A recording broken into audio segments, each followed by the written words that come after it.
dan akses informasi yang begitu cepat. Kadang info juga bahkan kita nggak bisa membedakan mana yang benar, mana yang hoax. Betul. Mana yang benar, mana yang dibumbuin. Karena balik lagi tadi, kita mau ngomong apa juga selalu ada orang yang nggak suka. Mungkin ini one of the top season yang paling berat lah gitu. Penghakiman dari orang, cacian, bahkan ancaman. Anakku distigmakan, dikasih stigma yang nggak baik. Dan buat aku sih ada ancaman ya gitu. Sampai kamu gede, ini akan terus menghantui tumbuh kembangmu. Nggak kehitung gitu. Dimana aku cuma pegang setir, bilang Tuhan aku capek banget. Tuhan aku nggak kuat, aku capek banget gitu.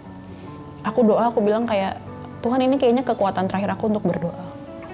Kok aku berdoa tapi aku nggak ngeliat perubahan apa-apa. Berat sekali gitu.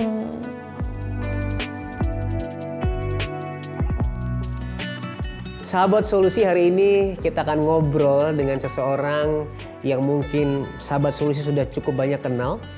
So please welcome Kak Amanda Zevanya. Halo, hai Kak. Halo, shalom. Baik, puji Tuhan. Puji Tuhan. Lagi sibuk apa hari-hari ini? Belakangan ini pertama ngurus anak ya. Anakku kan 2, yang satu tuh lagi TKA, yang satu tuh lagi lari-lari banget umur hampir 2 tahun. Jadi mostly sih sama anak, sama kebetulan aku sama suami lagi starting a new ministry juga kan. Jadi ya banyak fokusnya juga ke ministry yang baru ini sih. Kita akan bahas itu nanti. Oke. Tapi boleh nggak sih cerita sedikit tentang latar belakang seorang Amanda ini buat mungkin Sahabat Solusi yang cuman kenal di sosmed, tapi belum kenal sebenarnya siapa sebenarnya seorang Amanda Zevanya. Oke. Aku anak tunggal dari papa mama lah ya. Seorang anak tunggal, anak perempuan satu-satunya juga. Cuman kebetulan dari aku umur 2 tahun kayaknya ya, papa tuh pindah ke Papua untuk kerja di sana sampai sekarang. Jadi aku secara langsung in touch physically dibesarkan sama mama. Nah puji Tuhannya juga, mama tuh orang yang sangat cinta Tuhan. Dulu inget waktu SD kalau nganter sekolah. Terus nungguin di sekolah itu, dia nggak nungguin di sekolah, bukan ngegosip sama ibu-ibu yang lain, tapi mama pergi ke gereja terdekat untuk ibadah tengah minggu. Makanya puji Tuhan aku juga bisa bertumbuh sampai sekarang ya karena seorang ibu yang berdoa banget gitu. Ibu yang berdoa, ibu yang benar-benar cinta Tuhan, dekat sama Tuhan gitu. Mama juga banyak ngalamin mujizat juga dalam hidupnya. Sampai akhirnya aku tahun 2011, aku join Miss Indonesia. Dan puji Tuhan dapat runner up 1 waktu itu. Tuhan Yesus baik, dan setelah itu ever since dari 2011 itu aku memang berkarir di entertainment industry sebagai host, sebagai presenter.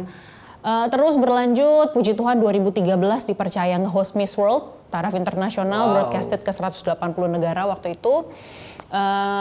Terus kemudian ya udah berkarir di entertainment sampai 2018 aku nikah. Masih lanjut sih, pekerjaan entertainment masih lanjut, cuman karena mungkin prioritas dan fokusnya juga udah bergeser nih ya, berumah tangga, terus punya anak juga. Ya masih berkarir, masih entertainment sesekali, tapi ya mostly sekarang jadi ibu rumah tangga. Porsinya berkurang lah ya. Oke. Yesaya 43 ayat 4. Familiar ya dengan ayat itu? Dan itu ada di bio Instagram kamu gitu. Spesial apa ayat itu? Sebab engkau ini berharga di mataku dan mulia, dan anakku ini mengasihi engkau. Aku memberikan bangsa-bangsa sebagai ganti nyawamu. Kebayang gak sih? Dia Tuhan, dia yang maha itu, dia tuh pribadi yang termulia. Terus dia bilang sama kita nih, a mere human being gitu, kayak apa sih, just a speck of dust in the galaxy gitu. Kita tuh cuma sebutir debu di alam semesta ini. Kayak kalau dipikir secara fisik kita tuh nggak ada artinya, nggak ada harganya gitu. Tapi dia yang begitu besar, dia bilang kita berharga gitu.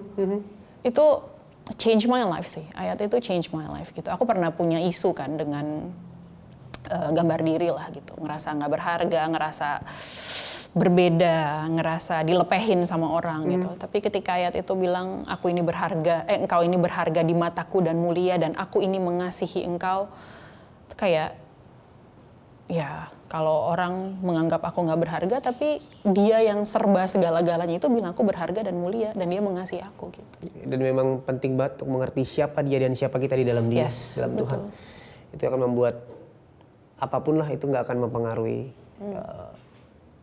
pengetahuan kita ya, tentang siapa kita. Of course, apalagi kayak sekarang, apalagi kayak kita perempuan, terus juga di era sosial media yang netizen kan jempolnya gampang banget ya gitu. Misalnya ngatain lah atau apa gitu. Betul. Sangat gampang untuk kita feeling down, ngerasa terganggu, terintimidasi. Itu pasti kan ada lah. Maksudnya kita kan sebagai manusia nggak selama-lamanya level iman kita di atas terus gitu. Ini kan it's a journey kan. Gitu. Pasti ada naik turunnya juga.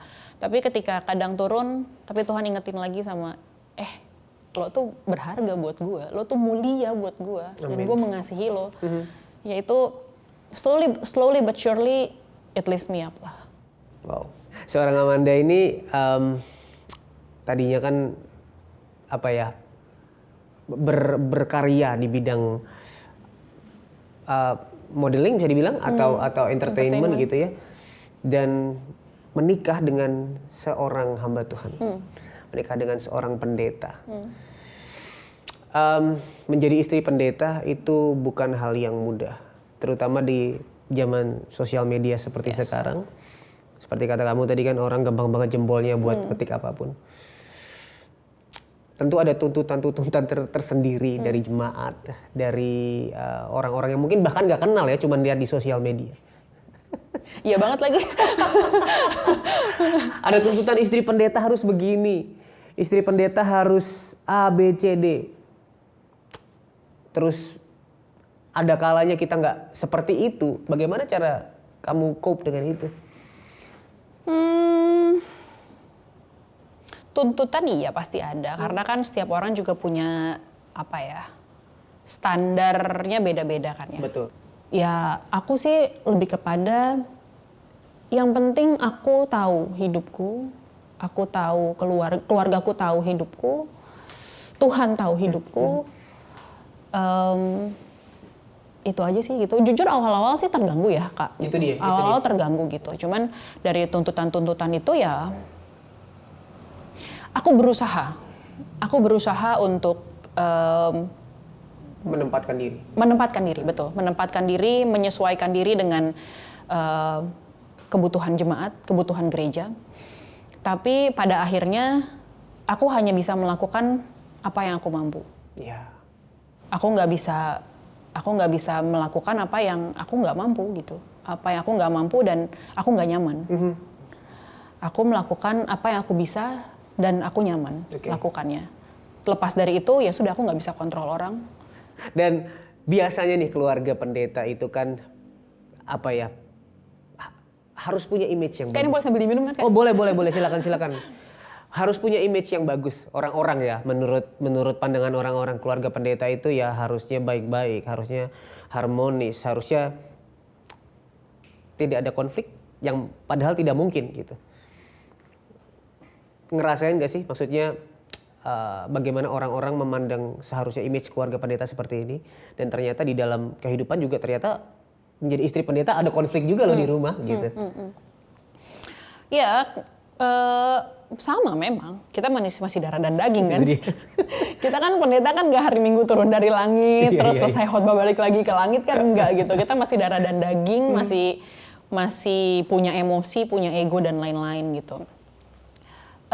Tapi menurutku ya Kak gitu, selama tidak melanggar firman Tuhan, selama tidak nabrak banget sama firman Tuhan gitu, be real itu justru kadang-kadang jadi berkat loh.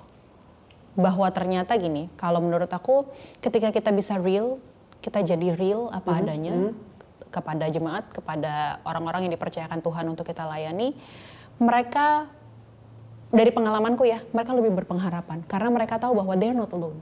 Iya. Bahwa ternyata aku mengalami konflik ini bukan karena aku berdosa, bukan karena Tuhan marah sama aku, bukan karena aku jauh dari Tuhan, tapi ya karena memang it's just a phase of life. Iya. Ya, karena sama-sama manusia aja. Season dalam hidup aja, karena sama-sama manusia.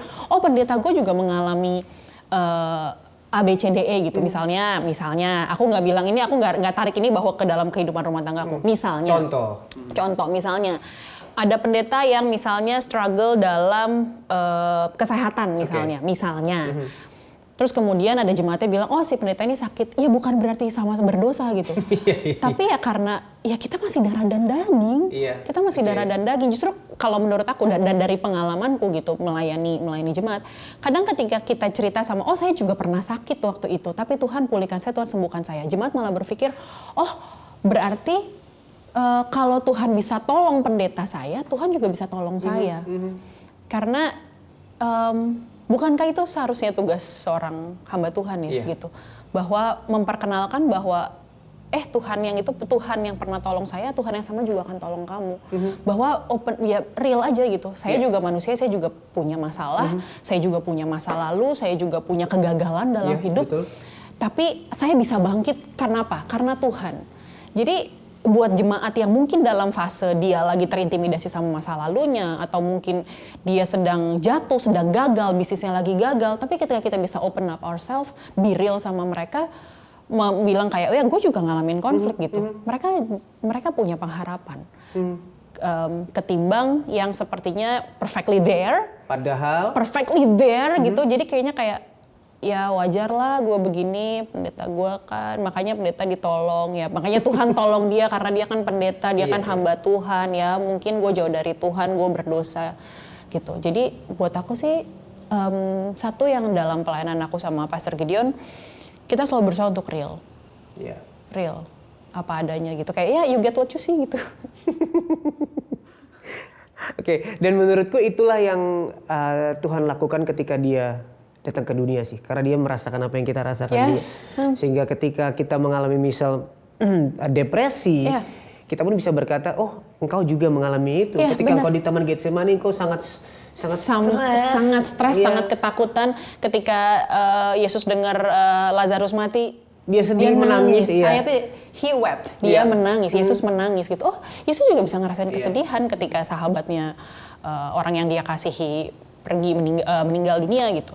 Ya itu tadi gitu, Yesus juga pernah ngerasain depressed, bahkan ya banyaklah contoh-contoh yang sampai depresi. Elia sampai bilang mau bunuh diri gitu, tapi Tuhan ngasih pertolongan sama dia gitu. Itu yang buat aku ya realness yang ditunjukkan dalam Alkitab, yang juga ya kita semua ngalamin kok, kita semua masih darah dan daging kok gitu. Dan kita juga nggak bisa bilang Tuhan kau nggak tahu apa yang kurasakan, karena dia mengalami juga ketika dia menjelma menjadi manusia. Bener banget Kak. Ya, thank you. Dan di dalam konflik yang kamu bilang, di dalam keluarga pendeta pun ada konflik, ada permasalahan, ada pasang surut. Bagaimana kamu dan Pastor Gideon menghadapi konflik sebagai sebuah keluarga yang dekat dengan Tuhan, kenal Tuhan, bahkan melayani Tuhan secara sepenuh waktu?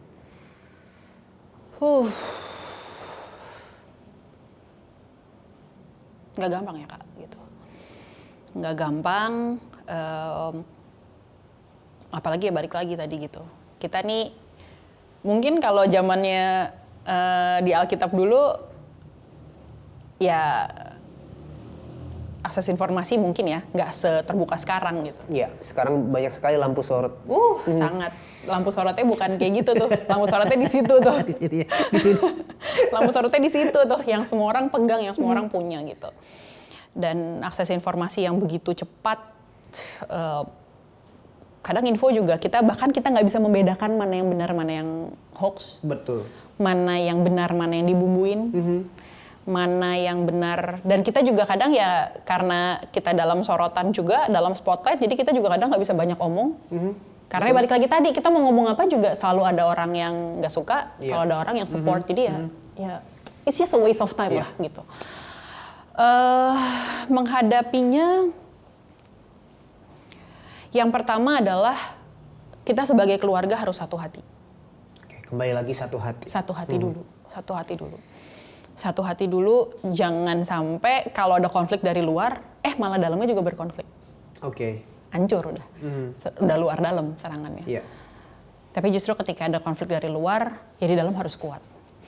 Dan justru lewat konflik itu, mungkin ya sekitar 5 bulan belakangan ini, aku sama Pastor Gideon lagi inilah ya, ngalamin momen yang sangat roller coaster dalam hidup gitu. Mungkin ini one of the top season yang paling berat lah gitu. Penghakiman orang yang bahkan nggak ngerti apa-apa. Jadi kalau ibaratnya kayak gunung es tuh, ini yang mereka tahu, ini yang mereka pikir mereka tahu nih. Jadi di bawah permukaan lautnya ini yang mereka pikir mereka tahu, dan ini yang mereka nggak tahu. Gitu. Tapi kan orang berkomentar ya berdasarkan apa yang mereka pikir mereka tahu aja kan gitu. Penghakiman dari orang, cacian, bahkan ancaman, bahkan sampai anakku juga terima bullying dan hate lah gitu. Anakku distigmakan, dikasih stigma yang nggak baik. Dan apa ya, buat aku sih ada ancaman ya gitu. Sampai kamu gede, ini akan terus menghantui tumbuh kembangmu. Bayangin ke anakku umur masih berapa? TK, anakku masih TK gitu. Anakku masih TK. Aku sebagai seorang ibu harus baca itu, dan jujur ya ada momen aku terintimidasi lah gitu. Kayak gimana ya gue harus, gimana gue harus nurture dia gitu. Nurture dia, how can I? Anakku yang satu lagi masih umur 2 tahun gitu. Kadang ketika ngeliat dia lagi lari-lari di rumah gitu. Terus ketika intimidasi itu datang, berat sekali gitu. Ada momen dimana bahkan kami diserang buzzer kan. Kami diserang oleh buzzer politik pada saat kami lagi liburan. Waduh. Kami lagi liburan keluarga, tiba-tiba, loh kok ini notification banyak banget ya gitu. Pas kita lihat, ya dan maksudnya juga kan puji Tuhannya aku kan ada di entertainment ya, jadi aku ngerti lah gitu. Ngerti maksudnya kayak, oh ini apakah ini real atau ini buzzer gitu. Ya pada situ sih kita ketawa-ketawa ya, kayak ya ampun kita sampai diserang buzzer gitu. Tapi ya nggak bisa bohong, ada sisi yang ketika kita down lah gitu. Tapi Tuhan itu baik Kak, Tuhan itu baik. Justru di momen-momen ini aku sama Pastor Gideon justru kami jadi, dulu kami punya jam doa. Tapi di momen ini kami punya mesbah setiap malam. Setiap malam kami masuk ruang doa, kami nyembah, kami pour our heart to God. Ya justru malah lewat ini hubungan kami sama Tuhan justru malah makin gila Kak. Gitu. Kayak jadi gini, kalau Ayub bilang dahulu aku mendengar engkau dari kata orang, tapi kini mataku sendiri memandang engkau. Ya jujur itu yang sekarang aku sama Pastor Gideon jalanin gitu, yang benar-benar kita experience. Bahwa oh mungkin dulu kita tuh cuman dari kenal Tuhan itu ya dari kesaksian orang, dari gimana kita pelayanan, dari kita melayani orang. Tapi justru lewat momen-momen ini kita benar-benar ngerasain Tuhan dekat, Tuhan ada, Tuhan tolong. Walaupun ya prosesnya memang nggak mudah gitu, untuk tapi namanya kadang kan Tuhan yang paling tahu ya gimana cara menghandle kita. Tuhan yang paling tahu, oh kalau Amanda nih mesti begini, kalau Pak Tudu nih mesti begini gitu. Dia yang paling tahu gitu. Justru di momen ini dia justru menunjukkan dirinya sama kami, menunjukkan pertolongannya sama kami, menunjukkan kekuatannya sama kami, dan pembelaannya yang luar biasa sama kami gitu. Dan ya jadinya kami ya udah jalan step by step aja sama Tuhan. Step by step jalan sama Tuhan, selangkah demi selangkah, selangkah demi selangkah, selangkah demi selangkah. Wow. Dan apa yang bisa membuat bertahan ya, maksudnya di tengah terpaan angin yang begitu kencang, di mana orang-orang yang begitu banyaknya memberikan penghakiman, menunjuk tangannya kepada kalian. Tentu itu hal yang berat. Dan sekali lagi tadi Amanda udah cerita bahwa yang kalian lakukan adalah memiliki mesbah, berhubungan dengan Tuhan dengan semakin dekat dengan Tuhan gitu. Ada nggak hal-hal lain, faktor-faktor lain mungkin yang Tuhan pakai untuk menguatkan keluarga kalian di tengah angin yang kencang ini? Yang pertama, selain kami di yang keluarga inti ini, kita juga punya keluarga yang sangat support gitu. Keluarga besar dari kakak-kakak, adik-adik. Terus kedua juga dari circle kita, dari our friendship, itu juga yang orang-orang yang tahu kita, yang percaya sama kita, dan mereka tahu siapa kita gitu. Itu support system sih, gitu. Itu support system, itu komunitas. Makanya juga penting dalam hidup, dalam journey kita bersama Tuhan, kita juga punya komunitas, punya orang-orang di sekitar kita yang saling nguatin, yang punya yang sama-sama ngerti firman Tuhan lah. Jadi nggak ngasih kita masukan juga yang sembarangan, yang salah, yang sembarangan, yang nggak based on Bible juga gitu. Mereka yang orang-orang yang nguatin, yang percaya dan berjalan bersama kami gitu, berjalan di sisi kami, nopang kami di saat rasanya capek banget gitu. Terus itu ya orang-orang. Terus kemudian mungkin balik lagi ke ayat Yesaya 43 ayat 4 tadi gitu, menyadari bahwa aku ini berharga di mata Tuhan dan Dia mengasihi aku. So aku kayak I can call on to Him kapanpun. Kadang-kadang ketika down kayak tinggal Tuhan tolong, Tuhan capek, Tuhan udah gak kuat lagi gitu. Punya intimacy yang kayak gitu sama Tuhan gitu, dan have that confidence to come to Him. Punya kepercayaan diri itu untuk datang sama Dia, just se-fragile-fragilenya lo aja gitu. Aku nggak kehitung di momen aku bahkan lagi nganter anakku pulang nganterin dia, of course gitu ya. Ya sampai sekolah pulang nggak kehitung gitu, di mana aku cuma pegang setir bilang, Tuhan aku capek banget, Tuhan aku nggak kuat, aku capek banget gitu.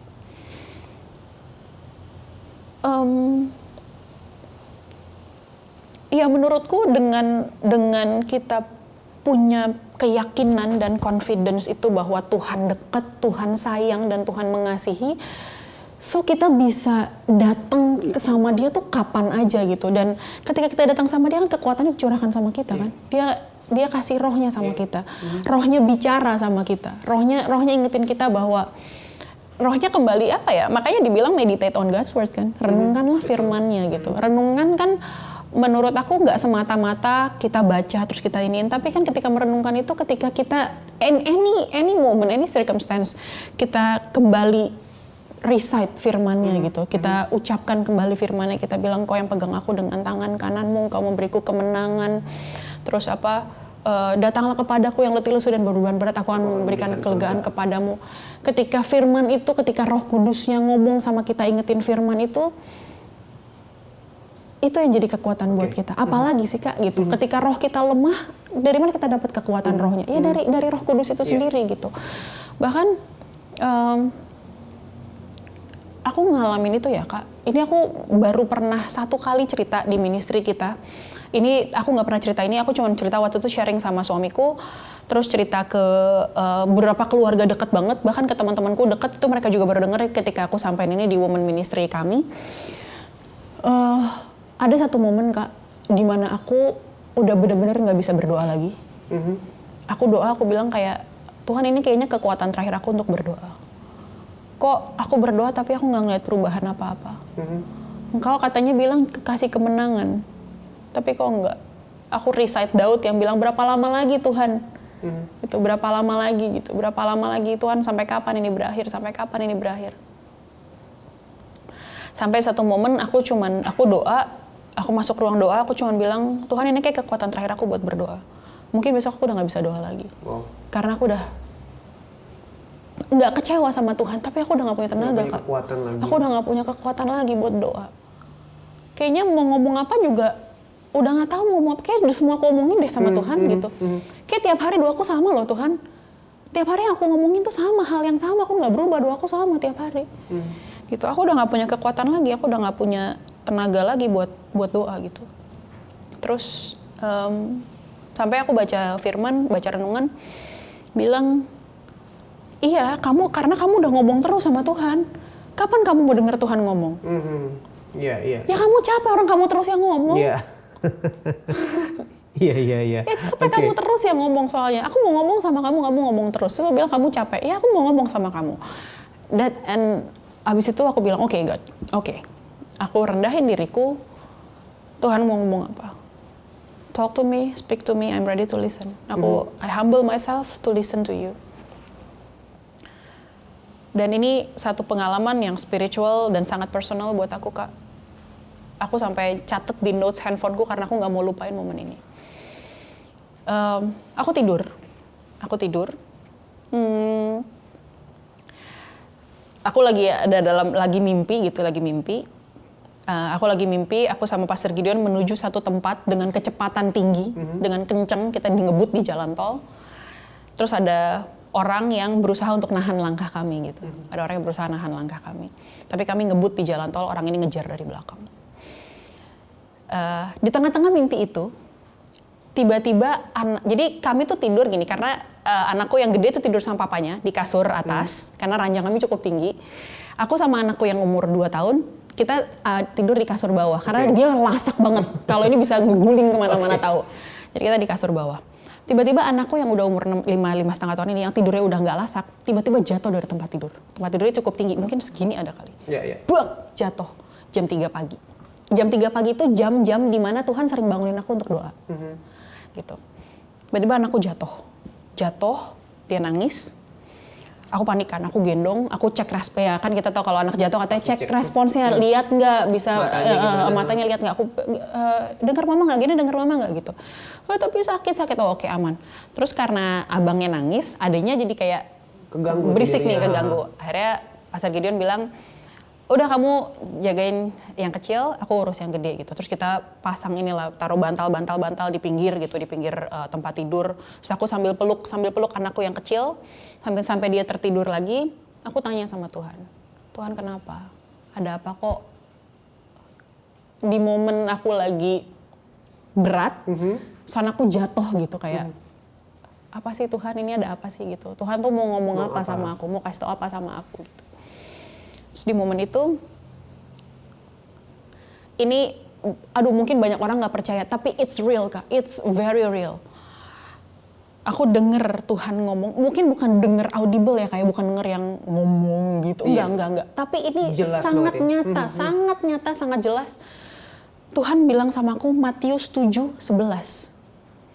Kak, itu bukan ayat yang mungkin ayat favorit orang-orang, mungkin bukan ayat yang orang tuh mungkin kalau Roma 8:28 itu kan kayak familiar banget. Yohanes 3:16 itu familiar banget. Tapi sangat jelas Tuhan bilang Matius 7:11. Aku buka handphoneku sambil aku peluk anakku yang kecil. Tuhan, aku baca, aku nangis banget. Tuhan bilang, jikalau kamu yang jahat saja tahu memberikan pemberian yang baik untuk anakmu, apalagi Bapamu yang di surga. Dia akan memberikan pemberian yang baik bagi orang-orang yang percaya berharap kepadanya. Aku nggak ngerti tadinya. Kok ayat ini ya? Tapi lagi-lagi begitu jelasnya Tuhan ngomong sama aku. Tuhan bilang gini, aku sengaja bikin anakmu jatuh agar kamu lihat bagaimana kamu merespon terhadap kesusahan anakmu. Kamu aja langsung comfort dia, langsung gendong dia, kamu langsung bangun dengar teriakannya, kamu peluk dia, papanya langsung bangun benteng perlindungan di sekitarnya.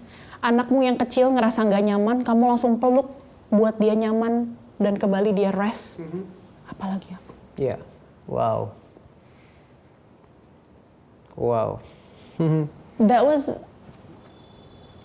very beautiful. Indah banget, momen yang indah banget sama Tuhan gitu. Dan di situ aku benar-benar nangis sejadi-jadinya. Aku nggak bisa ngomong apa-apa selain bilang thank you, and thank you. Nggak bisa aku ngomong yang lain, cuma bilang makasih Tuhan. Dan ketika aku mulai bisa pull myself back together, aku bilang maaf ya Tuhan gitu. Kalau mungkin all my cries selama ini meragukan Tuhan sebenarnya. Mungkin selama ini tangisanku tuh kayak Tuhan tuh tolong nggak sih? Tuhan tuh denger nggak sih? Gitu. Kayak mungkin kayak murid-murid ketika badai di kapal di Danau Galilea gitu. Yang ya, murid-murid Yesus tidur, murid-murid bilang, "Tidakkah engkau peduli?" Kok tidur sih? Lo nggak peduli ya? Nih kita nih mau mati loh, ini badainya gede banget loh. Lo nggak peduli ya gitu. Nah, cuma bisa bilang, sorry God, sorry, maafin aku kalau mungkin aku meragukan Tuhan gitu. Dan magical Kak. Kalau mungkin bisa dibilang secara familiar, it was very magical gitu. Kayak Tuhan sengaja bikin anakku jatuh supaya aku sendiri melihat, Amanda melihat bagaimana Amanda merespon sama anaknya. Kamu aja segitunya sama anakmu. Kalau kamu yang jahat aja tahu memberikan pemberian yang baik pada anakmu. Apalagi aku sama kamu. True. Ya. Dan justru malahan kadang lewatin momen yang berat gitu ya dalam hidup. Justru itu momen dimana Tuhan lagi-lagi memperkenalkan dirinya sama kita. Lagi-lagi memperkenalkan dan kayak, hey, it's me, halo gitu. Ya memang mungkin ya caranya pasti nggak gampang. Caranya nggak mudah. Mungkin caranya lewat masalah. Tapi justru lewat masalah, Tuhan nyatain mujizatnya.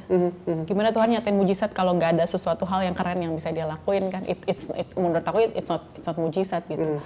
Ya udah gitu aja. Tapi mujizat yang besar sekali ketika kita ngalamin masalah yang kayaknya udah nggak ada yang bisa tolong. Tapi entah gimana tiba-tiba diintervensi aja di tengah jalan. Dan itu salah satu yang tadi kita omongin di awal ya, mengerti identitas kita di dalam Dia. Kalau kita ngerti bahwa kita ini sudah diangkat menjadi anak-anaknya, dan Dia adalah Bapa kita, tentu kita akan bisa mempercayakan hidup kita kepada Dia. Karena kalau kita lihat anak kita sakit aja kita, sedih banget, hati sakit gitu. Kita yang nggak bisa tidur, kita yang bilang, aduh Tuhan boleh nggak aku aja deh yang sakit, mama aja yang sakit. Kadang-kadang kalau anakku pilek ya Kak, aku malah sengaja dekat-dekat dia biar udah deh gue aja yang pilek deh gitu. Iya benar banget. Dan kita seringkali curiga malah sama Bapak kita di surga, nggak percaya gitu. Tapi kalau kita ngerti kita bahwa kita anaknya Dia, Bapak kita yang baik, kita bisa rest dengan Dia.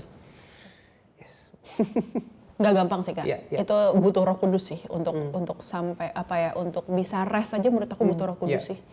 Gitu, kita kan manusia, kita ngerasa kita bisa berpikir, kita bisa melakukan apa yang usaha kita gitu ya. Ya butuh Roh Kudus untuk bilang tenang, untuk benar-benar tenang. Tenang kan menurut aku tenang bukan hanya sekedar oke kita duduk manis, no. Tapi di sini kan, adakah di sini kita tenang? Gimana kita menenangkan yang di sini, yang di sini? True. Ya butuh kekuatan Roh Kudus, butuh karunia Roh Kudus banget. Ya.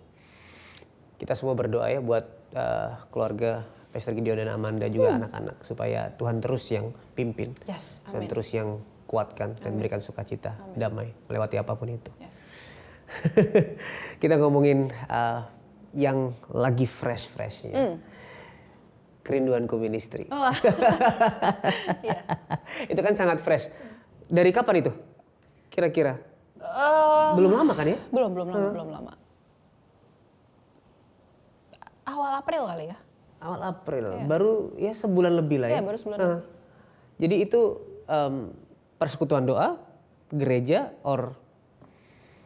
Saat ini masih ministry bentuknya, masih ministry karena kita masih dalam proses lah, mungkin untuk jadi church atau apa, kita masih nunggu Tuhan lah. Ya, maksudnya kita juga nggak mau terburu-buru, oke kita jadi church, tapi ternyata Tuhan bilang belum, no ministry aja dulu, emang kenapa gitu, nggak ada ininya. Ya, yang jelas kita cuman mau melayani Tuhan Kak, kita cuman pengen punya wadah untuk orang-orang yang percaya sama pelayanan kami. Makanya saya sama Pastor Gideon dan beberapa teman-teman sepakat untuk jalanin Kerinduanku Ministry ini gitu. Kenapa namanya Kerinduanku Ministry? Karena kita pengen kerinduan kita itu inline sama kerinduannya Tuhan. Wow. Apa sih? Biar gini loh. Mungkin kita jalanin A, Tapi apakah itu Tuhan? Mungkin kita jalanin B, tapi apakah itu hatinya Tuhan? Apa itu kerinduannya Tuhan? Makanya kita bikin kerinduanku ministry karena supaya kerinduan kita nih sama kerinduannya Tuhan. Apa sih kerinduannya Tuhan? Souls, jiwa-jiwa. Dia datang untuk mencari yang terhilang.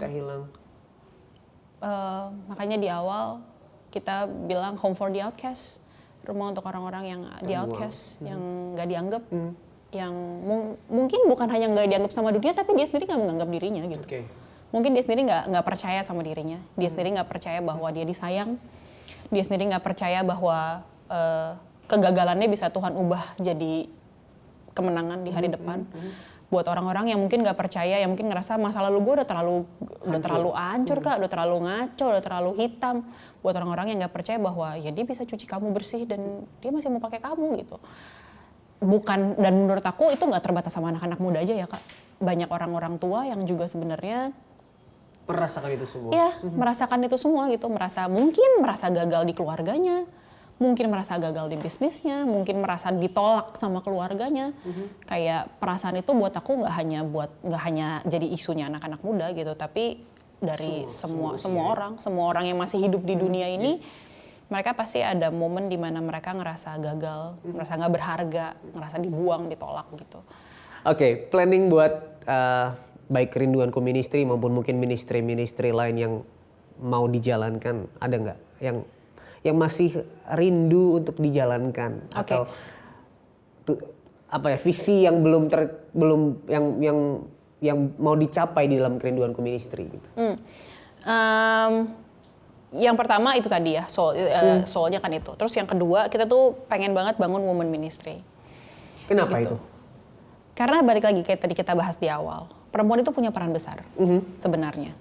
Perempuan itu bukan kaum kelas 2, bukan kaum marginal, bukan yang bukan kayak laki-laki nomor 1, perempuan nomor 2. Dalam sisi laki-laki dan perempuan ya, bukan suami dan istri ya. Dalam sisi suami dan dalam sisi laki-laki dan perempuan. Dan punya peran yang sama, punya peran yang besar. Balik lagi ke firman Tuhan. Firman Tuhan bilang perempuan untuk jadi penolong. Penolong berarti minimal harus equal. Iya. Ya kan, harus equal. Dibilang katanya pasangan yang sepadan. Sepadan artinya saling ngelengkapin. Apa yang laki-laki nggak punya diisi sama perempuan, apa yang perempuan nggak punya diisi sama laki-laki. Mungkin dari tradisi atau culture, di mana kita kayaknya pemimpin tuh harus laki-laki gitu. Nggak bisa dipimpin sama perempuan, pemimpin harus laki-laki. Makanya jadi mungkin kadang-kadang kalau terutama mungkin dalam gereja gitu ya, saya nggak bilang semua gereja, saya juga nggak bilang gereja tertentu, tapi ada fenomena di mana pemimpinnya laki-laki, perempuan itu yang ngerjain urusin usher aja, urusin kids aja, karena kan ibu-ibu kayak sama anak-anak lebih cocok gitu. Tapi kita mau bangun women ministry ini untuk supaya kebutuhan kaum perempuan, ya kita perempuan yang saling nguatin, woman empower woman aja gitu. Perempuan saling nguatin. Kadang kan kalau ibadah wanita misalnya, tapi pendetanya ngomong laki-laki juga, nggak salah sih firman Tuhan juga anyway. Tapi kita mau pengen POV-nya POV perempuan juga.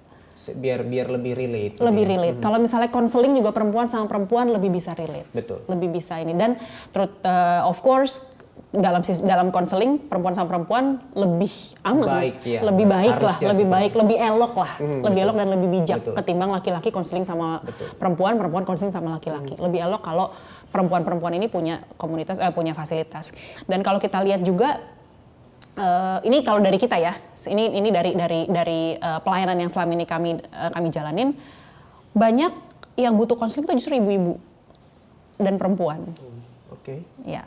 Banyak justru ibu-ibu dan perempuan yang pengen curhat, yang pengen konseling. Apa karena seringkali mereka tidak punya tempat untuk bercerita? Possibly, mungkin di rumah mungkin ada beberapa case yang suaminya nggak mau dengerin dia ngobrol. Ya, udah terlalu sibuk bekerja sampai rumah udah tinggal capeknya doang. Mau ngomong, Pak, aku gini, aduh papa capek gitu. Jadi nggak punya tempat buat ini juga, mungkin buat ceritain buat anak, parenting dan lain-lain gitu. Terus juga kaum perempuan sebagai seorang ibu, mereka itu spiritual teacher pertamanya anak-anak. Iya.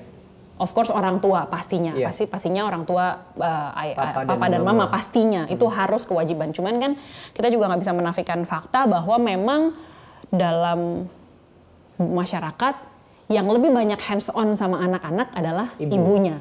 Itu kita nggak bisa tutup mata sama itu.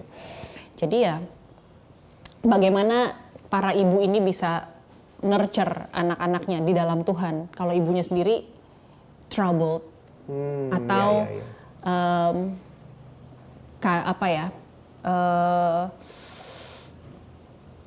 nggak lepas, nggak lega, belum pemulihannya dulu. Itu kan yang akan ditransfer kepada anak-anaknya kan gitu. Makanya kita rindu banget untuk bangun Women Ministry ini.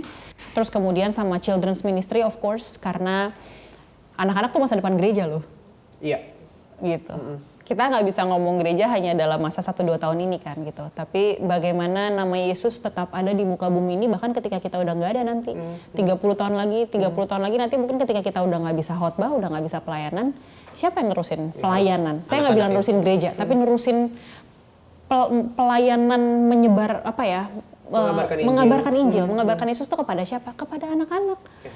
Jadi ya anak-anak yang harus dibangun di dalam Tuhan gitu. Anak-anak yang harus dikenalkan firman sesuai dengan kemampuannya anak-anak gitu. Kita berdoa selalu buat Kerinduanku Ministry ya. Thank you, Kak. Biar terus Tuhan pakai buat Amen. menjawab kerinduan hatinya. Amin. Ya, biar yang butuh Tuhan, yang butuh dipulihkan datang kepada Tuhan melalui Kerinduanku Ministry. Amin. Thank you so much. Terakhir, boleh nggak sih berdoa buat mungkin rumah tangga sahabat solusi yang mungkin sedang hari ini mengalami konflik, badai, angin yang kencang, yang mungkin rasanya susah lagi untuk melangkah, seperti tidak ada harapan. Boleh nggak sih berdoa buat sahabat solusi? Oke, mari kita berdoa. Bapa yang baik, Bapa yang kami kenal di dalam nama Tuhan kami Yesus Kristus, kami mengucap syukur Tuhan buat acara solusi di hari ini. Kiranya Tuhan apa yang hamba-Mu sampaikan boleh menjawab kegelisahan atau boleh menjadi perpanjangan tangan dan perpanjangan mulutnya Tuhan untuk memberkati setiap sahabat solusi yang membutuhkan jawaban ini Tuhan Yesus. Kami berdoa untuk setiap rumah tangga yang tengah mengalami konflik, setiap keluarga yang sedang tidak berpengharapan. Kiranya Tuhan berkenanlah Tuhan untuk menunjukkan diri-Mu kepada mereka. Kiranya Tuhan berkenan untuk mengulurkan tangan-Mu untuk menolong mereka. Kiranya Tuhan beri damai sejahtera-Mu Tuhan. Karuniakanlah Roh-Mu yang kudus, penghibur, penolong yang setia itu Tuhan Yesus kepada setiap keluarga, setiap hati Tuhan Yesus. Agar sungguh terjadi pemulihan dalam keluarga, agar mereka dikuatkan di dalam Tuhan, agar mereka kembali berpengharapan, mereka kembali menyadari bahwa mereka berharga di hadapan Tuhan, keluarga mereka dikasihi Tuhan, keluarga mereka, masa depan mereka disayang sama Tuhan. Kiranya Tuhan memeluk mereka, menjamah mereka, memulihkan mereka, memberi damai sejahtera-Mu yang tidak terbatas itu kepada mereka Tuhan. Kami percaya Engkau baik, Engkau sangat baik dan Engkau sungguh sangat mengasihi kami. Di dalam nama Tuhan Yesus Kristus kami berdoa dan mengucap syukur. Amin. Amin. Sekali lagi terima kasih Amanda. Thank you Kak. Terima kasih Kak Pet. Salam buat Pastor Gideon. Siap. Disampaikan. Dan semoga kawan-kawan bisa main ke Kerinduanku Ministry. Iya dong, please kabarin kalau mau datang. Siap. Thank you Kak. Buat sahabat solusi yang hari-hari ini sedang mengalami mungkin tidak ada harapan di dalam rumah tangga dan konflik yang berkepanjangan di dalam keluarga, sahabat solusi. Dan sahabat solusi butuh teman untuk bercerita, untuk mendoakan sahabat solusi. Silakan kontak nomor yang ada di bawah ini. Karena ini adalah nomor doa dan konseling Cahaya Bagi Negeri. Kami akan siap 24 jam buat melayani sahabat solusi, mendengarkan cerita sahabat solusi, dan tentu menyupport sahabat solusi di dalam doa. Jangan ragu, karena satu langkah kecil bisa mengubah hidup kamu selama-lamanya. Thank you sekali lagi. Thank you Kak. Thank you. Memberkati Kak. Memberkati.